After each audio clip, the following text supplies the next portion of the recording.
할렐루야. 아멘. 감사합니다. 하나님은 어제나 오늘이나 영원토록 동일하십니다. 저희가 디도서 말씀을 계속해서 보고 있습니다. 디도서 저번 주 말씀 잘 기억하시죠? 기억하실 수밖에 없으실 것 같습니다. 제가 너무 세게 말씀을 전해가지고 기억하실 수밖에 없을 것 같습니다. 디도서의 전체 주제는 양육입니다. 첫째로 꾸중으로 양육하는 예수. 둘째로 오늘 말씀이죠. 은혜로 양육하는 예수. 그리고 다음 주 말씀은 하나님께 영광 올리도록 양육하는 예수. 디도서 전체 주제는 양육입니다. 근데 여러분들이 말씀을 들으시면서 한 가지 재밌는 부분을 좀 찾으실 수가 있습니다. 제가 어떤 설교를 하든지 어떤 말씀을 전하든지 제목에 항상 예수님이 들어가든지 하나님이 꼭 들어갑니다. 성경을 읽을 때 항상 예수님이 들어가야 됩니다. 창세기를 읽어도 우리가 예수님으로부터 예수님께서 어떤 사역을 하셨는지, 우리가 설교자를 통해서 어떤 말씀을 또 하시고자 하시는지 예수님이 꼭 들어가야 됩니다. 창세기도 그렇고 구약도 그렇고 신약의 모든 성경도 그렇고 예수님이 들어가지 않는다면은 그것은 복음이라고 할 수 없을 수도 있습니다. 왜? 우리의 성경은 예수님께서 쓰셨고 예수님께서 우리에게 지금 하시는 말씀이시고 예수님께서 지금 우리에게 말씀으로 말씀하시는 말씀입니다. 그러므로 우리가 예수님께서 작성하신 이 성경을 예수님의 관점으로 읽어나가야 됩니다. 자, 여러분들에게 재밌는 거 하나 알려드릴게요. 제가 제자 양육을 3가지를 준비했었는데 처음 준비했던 게 창세기를 통한 예수님을 찾기, 이런 주제였습니다. 여러분, 창세기 1장의 천지창조 다들 잘 아시죠? 첫째 날에는 무엇을 창조하셨고 둘째 날에는 무엇을 창조하셨고, 그런데 이 천지창조마저도 예수님이 들어가야 합니다. 첫째 날 빛이 있으라 하신 그 빛이 예수 그리스도입니다. 이거는 교회 다니신 분들이라면 많이들 알고 계실 거예요. 요한복음 1장에 그 빛이 예수 그리스도라는 것을 말씀하셨기 때문에 첫째 날에 빛을 창조하셨죠. 이게 태양이나 별빛이나 달빛이나 이런 게 아니라 빛을 창조하셨는 이 빛은 예수 그리스도입니다. 그러면 둘째 날은 무엇을 창조하셨을까요? 우리 유치부 교사님들도 계시고 아동부 교사님들도 계시고, 둘째 날에는 무엇을 창조하셨죠? 둘째 날에는 궁창을 갈라지게 하셨습니다. 우리가 성경을 보면은 예수님께서 죽으실 때 휘장이 갈라집니다. 예수님께서 죽으실 때 휘장이 나뉘어집니다. 궁창이 나뉘어지는 것처럼 휘장도 나뉘어집니다. 예수님의 죽음을 창세기 1장 둘째 날에서 말씀하시고 계신 것입니다.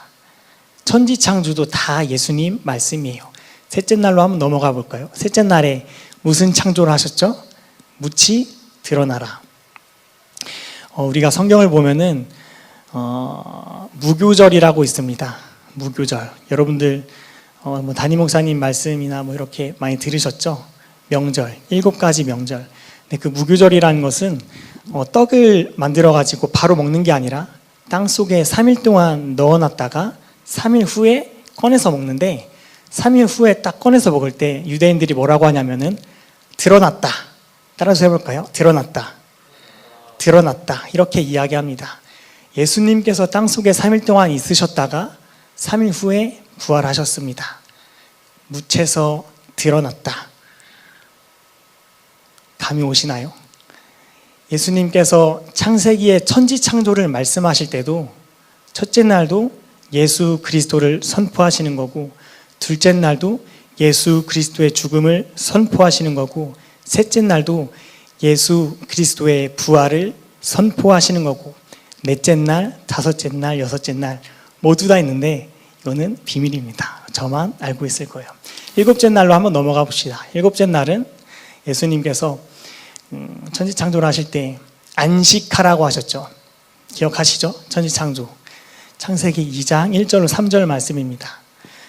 예수님께서 안식하라고 이렇게 말씀하셨는데, 예수님께서 재림하시는 그날부터 우리는 영원 무궁토록 안식에 들어갑니다. 예수님께서 세상을 창조하시고 빛으로 오셨는데 휘장이 갈라진 것처럼 궁창이 나뉘어지는 것처럼 예수님의 죽음을 말씀하시고 묻이 드러나는 것처럼 예수님의 부활을 말씀하시고 따따따 건너뛰어가지고 일곱째 날 예수님이 재림하시는 그날에 우리는 영원 무궁토록 안식하는 것. 창세기 일곱째 날에 그냥 안식이 아니라 예수님 오시는 그날에 우리는 영원 무궁토록 안식하는 것. 그래서 모든 성경을 예수님으로 풀어가는 것이 중요합니다. 예수님이 있어야지 진짜 복음입니다.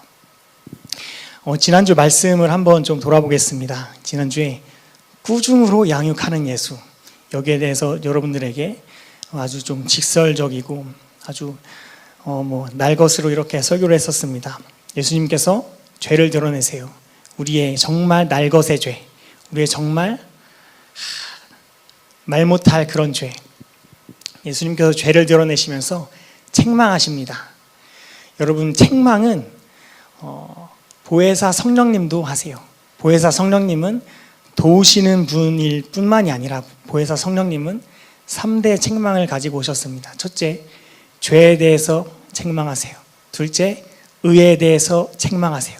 셋째, 심판에 대해서 책망하세요. 다 성경에 있는 내용입니다. 둘째, 의에 대해서 책망하신다가 무슨 이야기냐면은 우리가 다 죄인이잖아요. 우리가 저번 시간 꾸중하는 예수님을 통해서 우리의 죄가 다 드러났잖아요.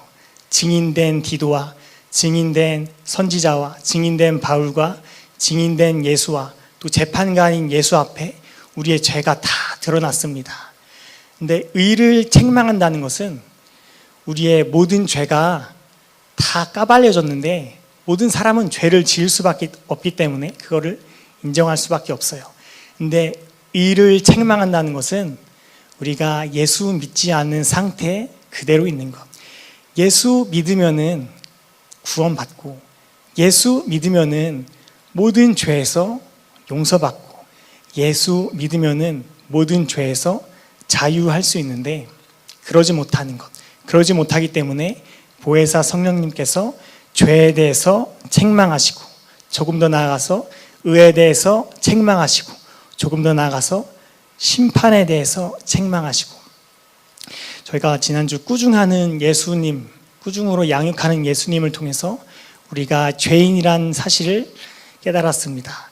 그런데 우리가 죄인이라는 사실을 예수님께서 그냥 말씀하시는 게 아니라 사랑하시기 때문에 말씀하셨다. 제가 마지막에 이렇게 말씀드렸어요. 사랑하시기 때문에 말씀하셨다. 여러분들이 길을 가시다가 그만 두시고 길을 가시다가 모르는 사람을 이렇게 만났는데 여러분들이 보기에 좀 형편없어요.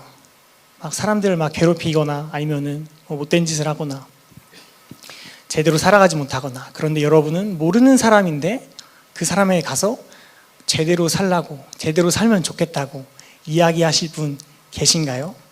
단 한 분도 없습니다.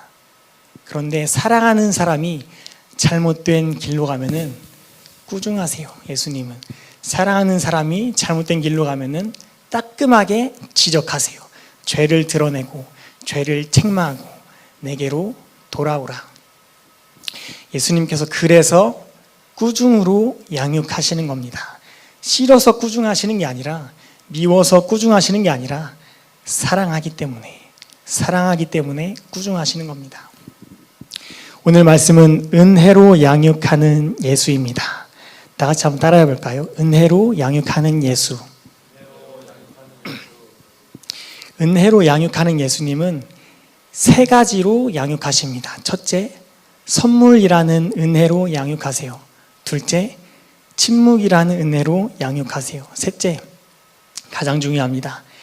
말씀의 소유로 우리를 양육합니다. 말씀의 소유가 완전한 은혜예요. 우리가 말씀을 소유할 수 있다는 게 완전한 은혜예요. 그러면은 오늘은 좀 간증식으로 여러분들에게 말씀을 전하고자 합니다. 선물로 어떻게 양육하시는지, 선물이라는 은혜로 어떻게 양육하시는지 여러분들과 한번 나눠보겠습니다. 첫째는 뭐 말할 것도 없죠. 예수님께서 이 땅에 오셨는데 우리에게 어떤 값을 받으신 게 아니라 아무 값 없이 완전한 은혜로 구원하여 주신 게 선물이에요. 제가 파고스 카드 막 드렸잖아요. 그냥 가져가시라고. 오늘 없습니다. 그냥 가져가시라고. 완전한 은혜예요. 그럼 여러분들은 받으시면서 아리가또 고자이마스 하시면 됩니다. 네, 그냥 감사합니다 하고 받으면 돼요. 예수님도 우리에게 주시는 분이에요. 그냥 가져가라고. 가장 쉬운 건데, 신앙생활에서 가장 쉬운 건데 잘 몰라요. 왜? 은혜가 내가 뭔가 해야 되는 건 줄 알고 공로를 쌓아야 되는 건 줄 알고, 그런데 은혜는 그냥 주시는 하나님의 선물입니다. 성경에 보면은 엘리야라는 인물이 있습니다. 엘리야라는 선지자. 그리시네가에 하나님께서 엘리야를 보내셔가지고 이렇게 말씀하시잖아요. 까마귀를 통해서 빵과 그 떡과 그 고기를 먹게 해주겠다. 까마귀를 통해서. 근데 조금 재밌는 얘기를 해드리자면은 그 성경학자들은 그 떡과 고기를 진짜 떡과 고기로 믿지 않아요. 성경학자들 어떻게 생각하냐면은 까마귀가 진짜 떡과 고기를 가져다 줬을 리가 없다. 까마귀가 그냥 뭐 애벌레 쪼가리나 뭐 이런 거 갖다 줬을 것이 현실적으로 생각하면은. 근데 제가 그거를 딱 들으면서 곰곰이 생각해 봤어요. 까마귀가 진짜 애벌레를 갖다 줬을까, 아니면은 뭐 떡과 뭐 신선한 빵이랑 고기를 갖다 줬을까, 곰곰이 한번 생각해 봤는데, 까마귀가 사실 새 중에 가장 똑똑한 조류잖아요. 그러니까 제가 알기로는 까마귀가 굉장히 머리가 좋아가지고 호두나 이런 거를 본인의 부리로 딱 깨서 먹지 못하니까 그거를 차도나 이런 데 딱 던져놓고 자동차가 지나갈 이렇게 기다린다고 해요. 그럼 자동차가 지나가면 호두가 깨질 거 아니에요. 그럼 깨진 호두 알갱이를 이렇게 쪼아먹는 게 까마귀예요. 그렇게 까마귀가 똑똑합니다. 네, 까마귀가 애벌레를 갖다 줬을까? 저 한번 생각을 해봤는데 그럴 것 같지 않더라고요. 까마귀가 머리가 좋잖아요. 네, 동물들도 여러분 그 생고기를 좋아하는지 익힌 고기를 좋아하는지 다들 아시죠? 동물들도 익힌 거 좋아해요. 익히면 고기가 훨씬 맛있으니까. 근데 어떤 연유에선지는 모르겠는데 그냥 제 상상입니다. 저는 MBTI가 N이기 때문에 상상인데 까마귀가 하나님의 어떤 명령을 딱 듣고서 까마귀가 그런 고기를 엘리야에게 이렇게 갖다 줬을 것 같아요. 근데 엘리야가 그거를 불에다 이렇게 구워서 까마귀한테 주니까 눈이 돌아갔겠죠. 와, 또 이렇게 맛있는 고기가 있을 수 있냐. 그래가지고 그거를 막 매번 갖다 줬을 것 같아요. 매일매일. 어제 뭐 옛날에 뭐 이런 고깃집이 있을 거 아니에요. 옛날 그런 시대에도 뭐 파리바게트는 없지만 그런 빵집도 있을 거고, 신선한 빵, 신선한 고기.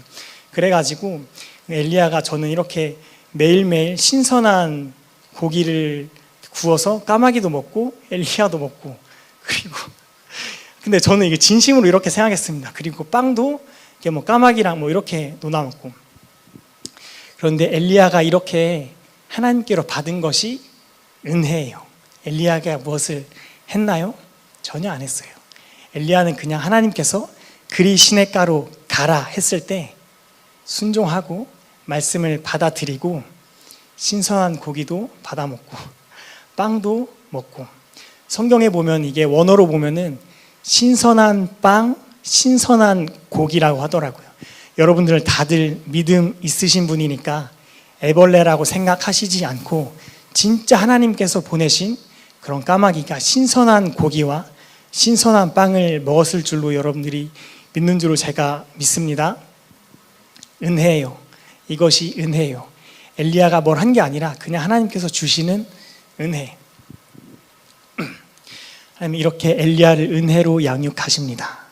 재간증 한번 해보겠습니다.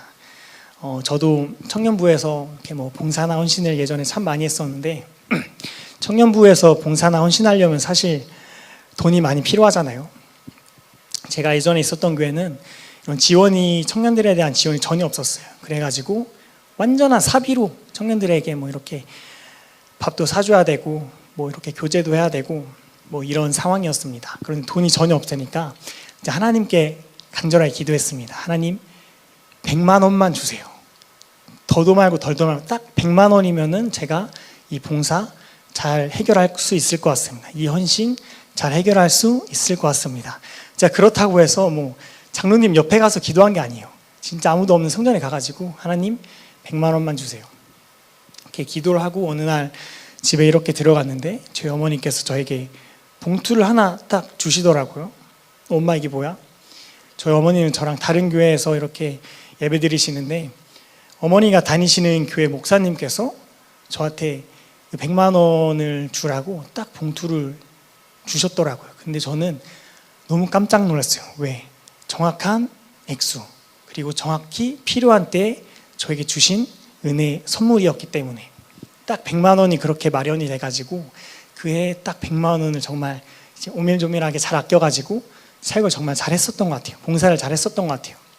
이것이 하나님의 은혜입니다. 저는 기도만 했을 뿐인데 제가 노동을 한 게 아니라 기도만 했을 뿐인데 주시는 것 한 번만 받았을까요? 또 달라고 했습니다. 하나님 100만 원만 주세요. 하나님 100만 원만 주세요.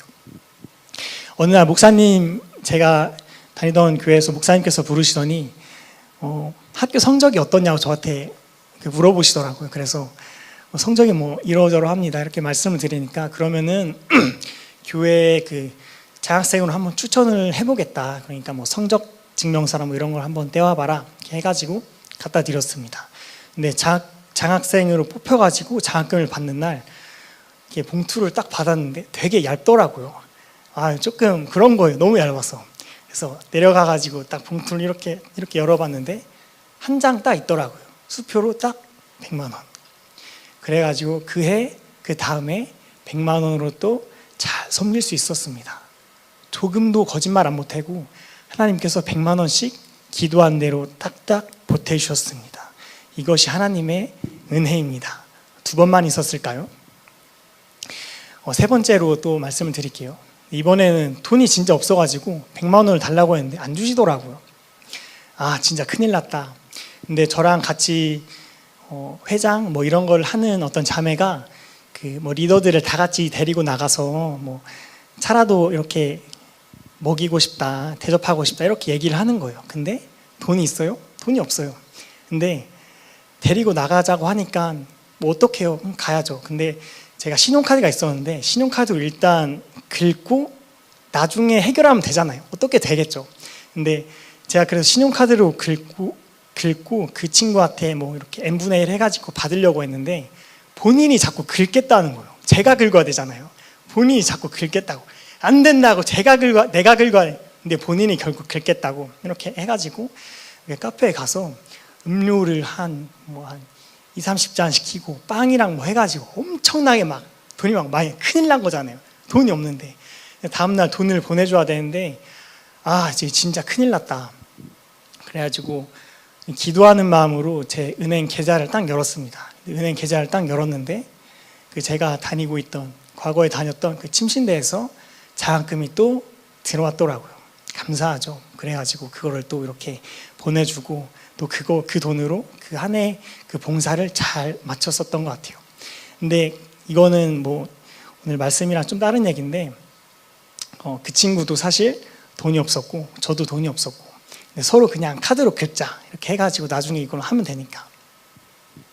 근데 참 감사했던 게 저랑 같이 그렇게 봉사했었던 그 친구가 사실 부모님이 좀 일찍 돌아가셨어요. 그래가지고 중고등학생 때부터 동생 둘을 이렇게 본인이 키우면서 이렇게 교회에서 봉사하고 헌신하는데 선뜻 그렇게 헌신하기가 저는 정말 쉽지 않았을 것 같아요. 나중에 이렇게 이야기를 하는데 헌신하는 거, 봉사하는 거 쉽지는 않았다. 근데 진짜 기쁜 마음으로 했다. 나중에 둘 다 돈이 없어서 막 서로 이 신용카드를 긁으려고 했었던 것을 막 얘기하면서 막 서로 막 웃으면서 넘어갔습니다. 근데 그 시간들이 전부 다 하나님의 은혜더라고요. 전부 다 하나님의 은혜의 양육이더라고요.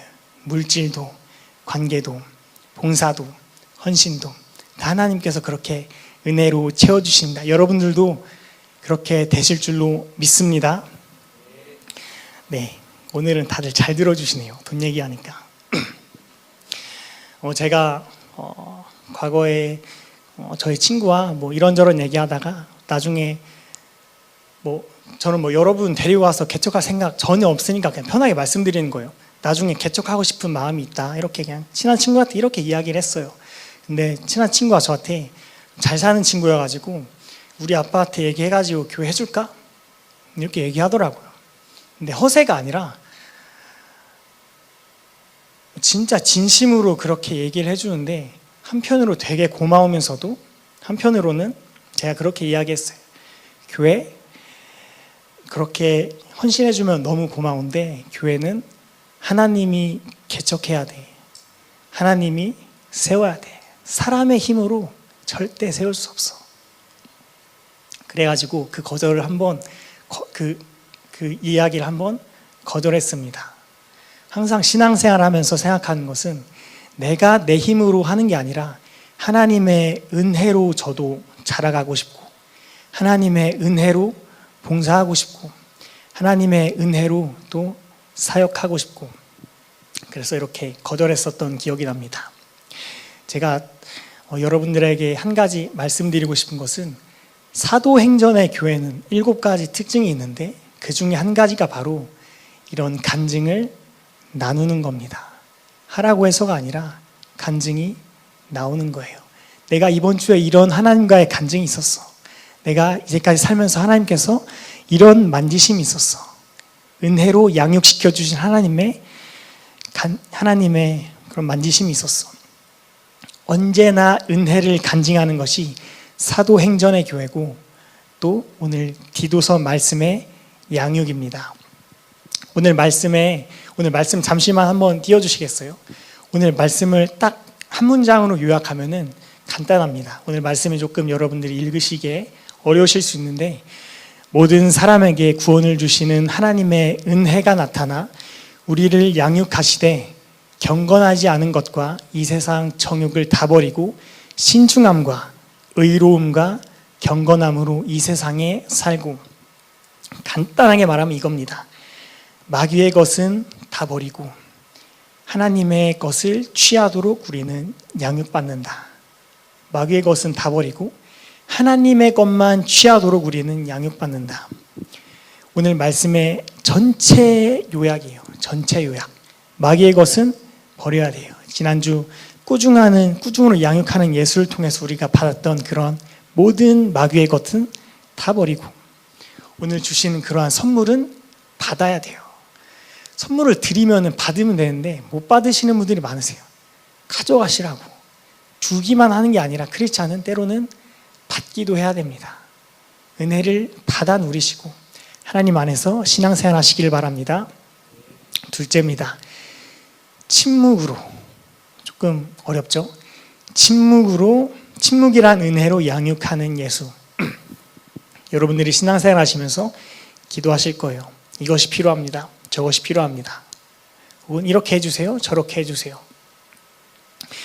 구하라 주실 것이요, 찾으라 찾아낼 것이요, 두드리라 열릴 것이라. 그런데 우리의 신앙생활이 다 그렇게 돼요? 사실은 제가 방금 드렸던 그런 간증은 사실 몇 번 안 돼요. 저도 기도한 것 응답하시지 않은 때가 너무 많아요. 하나님께 간절하게 기도해도 침묵하시는 때가 정말 많으세요. 성경의 그 마태복음 27장 25절 한 번만 띄워주시면 감사하겠습니다. 성경의 그 마태복음 27장 25절이 조금 재밌게 해석이 될 수도 있는데, 여러분들의 세대는 아니지만 다들 나치에 대해서 아시죠? 그 전쟁에서 참혹하게 그 잔혹한 그런 군인의 그런 모습을 보여줬었던 사람들. 그런데 그 나치에게 당했던 유대인들도 있고, 혹은 뭐 다른 나라에 사는 그런 많은 사람들이 있습니다. 그 사람들이 분명히 그렇게 원했을 거예요. 하나님, 제발 이 가스실에서 살려주세요.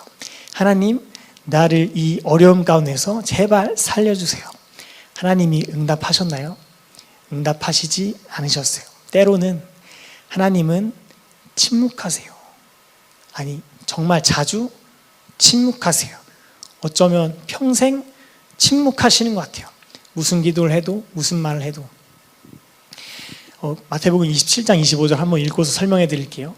백성이 다 대답하여 이르되 그 피를 우리와 우리 자손에게 돌릴지어다 하거늘.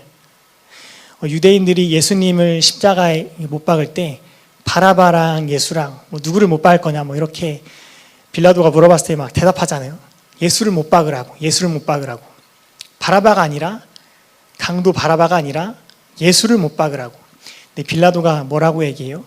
나는 여기서 내 손을 씻으면서 난 여기서 죄 없다고.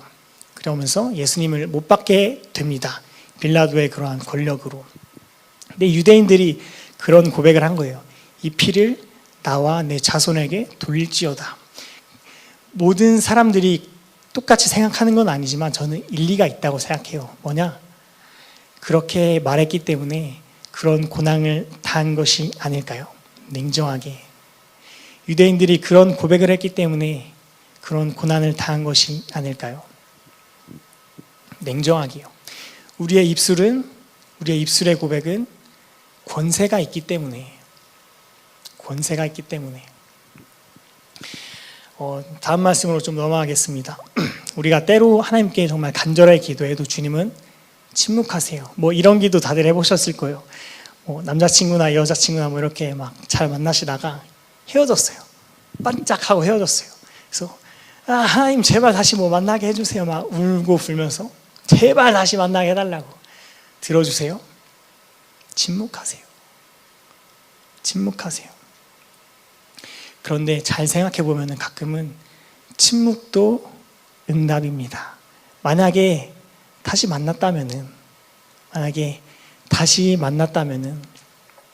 여러분들이 지금 누리고 있는 신앙생활, 여러분이 지금 생각하고 있는 그런 생각들, 여러분이 지금 살고 있는 그런 삶대로 사셨겠어요? 아니면은 다시 만나가지고 내 기도가 들어졌으니까 깨져야 하는 그런 관계가 깨지지 않아서 더 고난 가운데, 더 어려움 가운데 살아계셨겠어요? 침묵도 가끔은 응답입니다. 침묵을 통해서 하나님께서 말씀하세요. 말 조심하라고. 기도대로 되니까 말 조심하라고. 때로는 침묵으로 응답하셔서 다시 붙을 수 없는 관계, 깨어지는 게 훨씬 더 나은 관계라고. 코로나 시절 가운데 어떤 한 부부가 예배가 끝나고 분식집에 갔습니다. 예배가 다 끝나고 분식집에 갔는데 쫄면을 먹으려고 쫄면을 주문했어요. 근데 분식집에 딱 들어갔는데 사람이 아무도 없는 거예요. 코로나 때 정말 어려우셨잖아요, 다들. 아무도 없는 거예요. 그래서 조금 팔아줘야겠다 이런 생각이 드셔가지고 그 부부가 그래서 쫄면을 2개 딱 시켰는데 쫄면을 보면 위에 콩나물이 이렇게 얹어 있잖아요. 콩나물을 냄새를 잘 맡아보니까 콩나물이 상한 거예요. 근데 그 부부 중에 그 와이프 되시는 분이 좀 지혜로우신 분인 것 같아요. 정말 경제도 어렵고 장사하시는데 어려운데 우리가 이거 콩나물만 살짝 걷어내고 우리가 쫄면을 먹자. 그래서 콩나물만 걷어내고 쫄면을 맛있게 먹고 돌아가셨습니다. 그런데 그때 장염이 걸리셨어요. 그 가게 사장님은 그분들이 돌아가신 것을 보고서 콩나물만 남겨져 있으니까 좀 이상하잖아요. 콩나물 냄새를 맡아보니까 상했구나 이걸 딱 알았어요. 근데 그 다음 주에도 그 부부가 그 분식집에 또다시 방문해서 쫄면을 시켰습니다. 사장님이 깜짝 놀랐겠죠.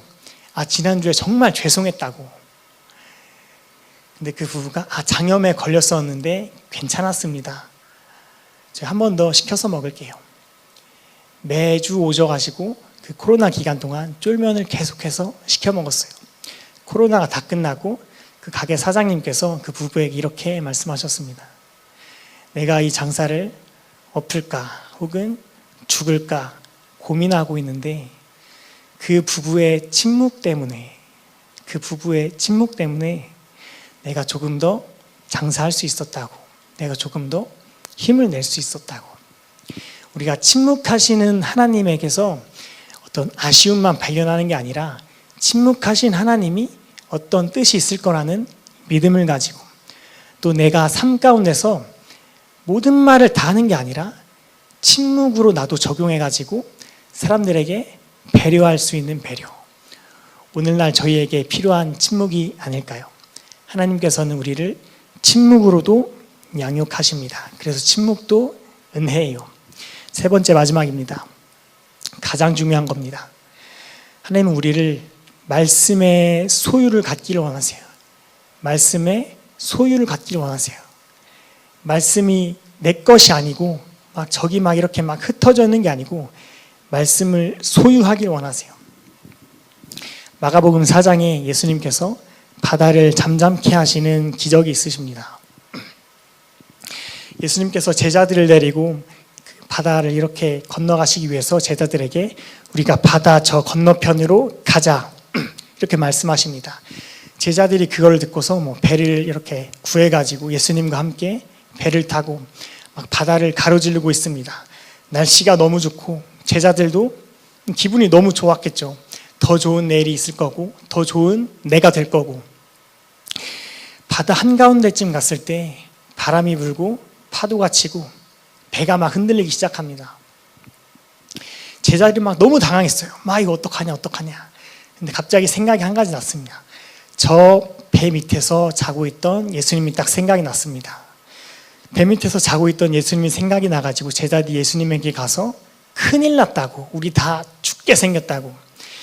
예수님께서 잠에서 깨어가지고 바람과 바다를 꾸짖으시더니 바람과 바다가 잠잠해집니다. 그리고 오는 제자들에게 왜 이렇게 믿음이 없느냐 이렇게 말씀하십니다. 예수님께서 바다 저 건너편으로 가자고 말씀하셨으면은 배가 바람이 불어도 파도가 쳐도 창수가 나고 배가 가라앉고 배가 뒤집어져도 예수님이 바다 저 건너편으로 가자 하셨으면은 바다 저 건너편으로 갈 수 있는 겁니다. 왜? 천지를 창조하신 예수님께서 바다 저 건너편으로 가자 하셨는데 피조물인 그 무엇이 거부할 수 있겠어요? 피조물인 그 어떤 바람이, 그 어떤 파도가, 그 어떤 감정이, 그 어떤 두려움이 거부할 수 있겠어요?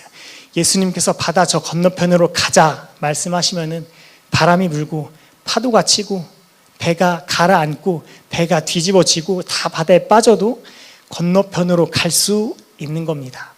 이것을 소유하는 게 예수 믿는 믿음입니다. 구약 성경 전체는 시편 23편으로 요약돼요. 여호와는 나의 목자시니 내게 부족함이 없으리로다. 그가 나를 푸른 풀밭에 누이시며 쉴 만한 물가로 인도하시는도다. 소유하길 원하세요. 우리가 쉴 만한 물가에서 푸른 풀밭에서 예수님과 함께하길 원하세요. 말씀을 소유해가지고 아무리 세상이 힘들고 아무리 직장이 힘들고 가정 가운데 어디서든지 아무리 어렵고 힘들어도 시편 23편 말씀을 소유해서 우리가 푸른 풀밭에 쉴 만한 물가에 누워서 예수님과 동행하는 것을 원하세요. 말씀을 소유하길 원하세요. 또 신약 성경의 전체의 말씀의 요약은 로마서 13장 8절부터입니다. 사랑. 우리의 삶에서 사랑이 나타나길 원하세요. 우리의 관계에서 사랑이 나타나길 원하세요. 그 사랑을 또 소유하길 원하세요. 왜?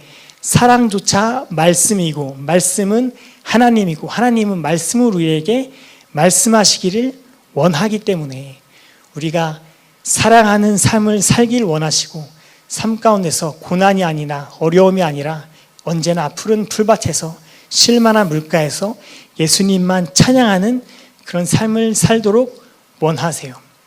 예수 믿는다는 것은 운명을 변화시키는 믿음을 소유하는 것입니다. 운명을 변화시키는 믿음은 말씀을 통해서만 가능해요. 내가 출생이 어떻고 내 환경이 어떻고 내 상황이 어떻고 이것이 중요한 게 아니라 말씀이 바다 저 건너편으로 가자 말씀하셨으면은 어떠한 어려움이 와도 어떠한 고난이 와도 바다가 아무리 파도가 세게 쳐가지고 배가 쓰러지고 배가 무너지고 배가 산산조각이 나도 바다 저 건너편으로 가자 말씀하시면은 천지를 지으신 예수 그리스도 앞에 피조물은 그 어떤 말대답도 할 수 없이 그대로 순종할 수밖에 없는 것입니다. 예수님은 우리를 선물로 양육하세요. 아낌없이 주시는 분. 예수님은 우리를 침묵으로 양육하세요. 침묵의 장점, 어느 상황에서든지 또 예수님 우리를 말씀에 소유된 사람으로 양육하기를 원하십니다. 세 가지만 말하고 여러분들에게 말씀을 정리하겠습니다. 말씀의 소유를 여러분들이 가져가세요. 말씀을 소유하세요. 말씀을 소유해야 진정한 믿음의 자녀로 우리가 승리할 수 있습니다. 말씀이 하나님이기 때문에. 둘째, 우리가 또 믿음을 소유해야 됩니다. 다른 게 아니라 믿음을 소유해야 돼요. 제가 이 얘기했을 때 조금 어려움이 있었는데 말씀 그대로 한번 받아들여 보세요. 기도해달라고 오시면 물론 기도해드리죠. 그런데 제가 기도 안 해드린다고 한 이유는 여러분들이 믿음을 소유하시고 몸이 아프실 때 믿음으로 기도하세요. 여러분들이 믿음을 개인으로 소유하세요. 누가 기도해줘야 낫는다 이게 아니라 여러분 스스로 믿음을 소유하셔서 고통 가운데, 질병 가운데, 어려운 상황 가운데 소유한 믿음으로 질병 가운데 치유받고 승리하시기를 바랍니다. 세 번째, 선택을 소유하세요. 저한테 종종 오셔서 그러시죠. 어떻게 하면 좋을까요? 전도사님이 한번 선택해 주실래요? 자유의지를 다 여러분들에게 하나님께서 주셨습니다. 여러분들이 선택하는 인생이에요. 여러분들이 선택하는 신앙생활이에요. 다 여러분들의 선택에 의해서인데 저한테 물어보지 마세요. 왜 자꾸 저에게 물어봐서 종의 멍에를 매려고 하세요? 저한테 물어보지 마시고 여러분들의 주관대로 여러분들이 선택하세요. 다른 사람에게 선택을 맡기지 마시고 여러분들이 선택하세요. 직장에서도 다른 사람들에게 선택을 맡기지 마시고 여러분들이 선택하세요. 선택도 하나님께서 나에게 주신 선물인데 왜 자꾸 다른 사람의 선택해 준 대로 그대로 붙잡고 가요? 다른 사람이 이렇게 말해 준 대로 붙잡고 가요? 아니고 선택도 나의 소유고 또 믿음도 나의 소유고 마지막으로 무엇보다 말씀도 나의 소유입니다. 할렐루야. 다 같이 기도하시겠습니다.